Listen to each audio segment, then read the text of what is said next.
বিসমিল্লাহির রহমানির রহিম। মুসনাদে আহমেদ উবাই ইবনে কাব রাদিয়াল্লাহু তাআলা আনহুতে বর্ণিত আছে যে মুশরিকরা নবী করিম সাল্লাল্লাহু আলাইহি সাল্লামকে বলল, হে মুহাম্মদ, আমাদের সামনে তোমার রবের গুণাবলী বর্ণনা করো। তখন আল্লাহ তাআলা বললেন, কুল হুয়াল্লাহু আহাদ। এই সূরাটি শেষ পর্যন্ত অবতীর্ণ করেন। আহমদ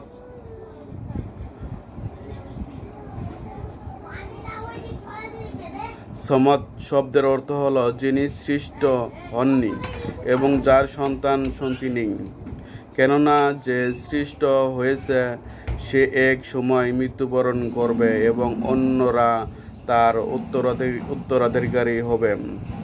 আর আল্লাহ তাআলা মৃত্যুবরণ করবেন না এবং তার কোন উত্তরাধিকারীও হবেন না। তিনি কারো সন্তান নন এবং কারো সমতুল্য কেহ নেই। ওয়ালাম ইয়াকুল্লাহু কুফুয়ান আহাদ এর অর্থ হলো তার মতো কেহ নেই, তার সমকক্ষ কেহ নেই এবং তার সাথে অন্য কারো সমতুল্য হতে পারে না। ইমাম তিরমিজি রহমতুল্লাহ, ইমাম ইবনে জারির রহমতুল্লাহ এবং ইবনে আবি হাতিম রহমতুল্লাহ এই হাদিসটি বর্ণনা করেছেন। তিরমিজি, তাবারি।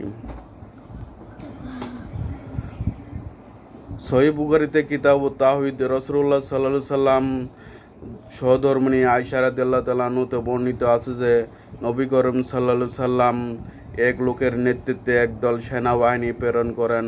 তারা ফিরে এসে রাসূলুল্লাহ সাল্লাল্লাহু আলাইহি সাল্লামকে বললেন, হে আল্লাহ রাসূল সাল্লাল্লাহু আলাইহি সাল্লাম, যাকে আপনি আমাদের নেতা মনোনীত করেছেন তিনি প্রত্যেক সালাতে কিরাতে শেষে কুল হুয়াল্লাহু আহাদ সূরাটি পাঠ করতেন।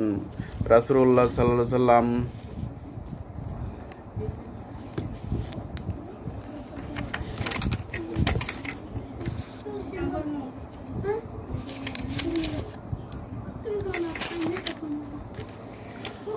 সাল্লাম তাদেরকে বললেন, সে কেন এরূপ করত তা তোমরা তাকে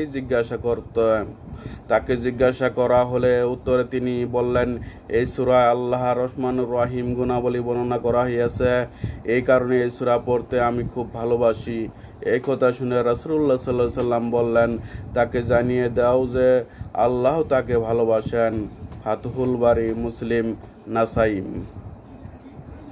সহিহ বুখারী কিতাবুস সালাতে আনাস রাদিয়াল্লাহু তাআলা আনহু বর্ণিত আছে যে একজন আনসারী মসজিদে কুবায় ইমাম ছিলেন। তার অভ্যাস ছিল যে তিনি প্রতি রাকাতে সূরা ফাতিহা পাঠ করা পরই সূরা ইখলাস পাঠ করতেন, তারপর কুরআনের অন্য অংশ পছন্দ মতো পড়তেন। একদিন মুত্তাকি তাকে জিজ্ঞাসা করলেন, আপনি সূরা ইখলাস পাঠ করেন, তারপর অন্য সূরাও এর সাথে মিলিয়ে দেন, কি ব্যাপার? আপনি কি মনে করেন যে সূরা ইখলাসের সাথে অন্য সূরা মিলিয়ে পাঠ না করলে সালাত শুদ্ধ হবে না? হয় শুধু এই সূরা ইখলাস পড়ুন অথবা এটা ছেড়ে দিয়ে অন্য সূরা পাঠ করুন। আনসারী জবাব দিলেন, আমি যেমন করছি তেমনি করব, তোমাদের পছন্দ না হলে বলো, আমি তোমাদের ইমামতি ছেড়ে দিচ্ছি। মুসল্লিরা দেখলেন যে এটা মুশকিলের ব্যাপার, কারণ উপস্থিত সকলের মধ্যে তিনি ছিলেন ইমামতির সবচেয়ে যোগ্য ব্যক্তি, তাই তার বিদ্যমানতা তারা অন্য কারো ইমামতি মেনে নিতে পারলেন না, সুতরাং তিনি ইমাম থেকে গেলেন। একদিন রাসূলুল্লাহ সাল্লাল্লাহু আলাইহি সাল্লাম সেখানে গমন করলেন। মুসল্লিরা তার কাছে এই ঘটনা ব্যক্ত করলেন। তিনি তখন ওই ইমামকে ডেকে জিজ্ঞাসা করলেন, তুমি মুসল্লিদের কথা মানো না কেন? প্রত্যেক রাকাতে সূরা ইখলাস পড়ো কেন? ইমাম সাহেব উত্তরে বললেন, হে আল্লাহ রাসূল সাল্লাল্লাহু আলাইহি সাল্লাম, এই সূরা প্রতি আমার বিশেষ আকর্ষণ রয়েছে। তার এই কথা শুনে রাসূলুল্লাহ সাল্লাল্লাহু আলাইহি সাল্লামকে তাকে বললেন, এই সূরা প্রতি তোমার আসক্তি ও ভালোবাসা তোমাকে জান্নাতে পৌঁছে দিয়েছে। ফাতহুল বারী।